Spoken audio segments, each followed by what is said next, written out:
Faenas del lino contadas por... Josefa Arias Alonso. Ah, sí, ahora lo ha dicho alto. ¿Cuántos años tiene? ¿De qué años? 65.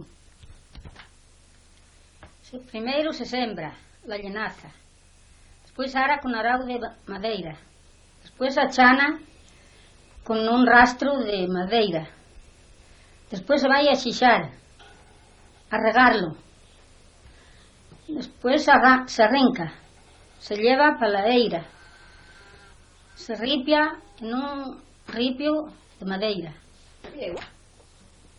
despois lleva a cocer a un pozo no río.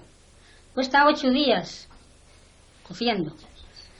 Después se lleva para una llama que se llama la brullal. Está allí un tiempo, lo que se quiera. Después se va y se vuelve a levantar. Se ata mañizos. Después se lleva para casa. Después hay que amazarlo con una maza de madeira y en un canto. Despois de espararlo nunha ciceira de madeira e con espadilla tamén de madeira. Despois se pasa al restriello. Despois se lleva a la rueca, se fila con un fuso de fierro. Despois se cuece nunha caldeira de cobre con cernada. Despois se vai a llevar al río.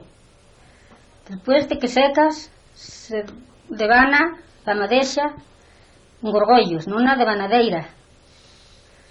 E despois se lleva para telar, a tecerlo.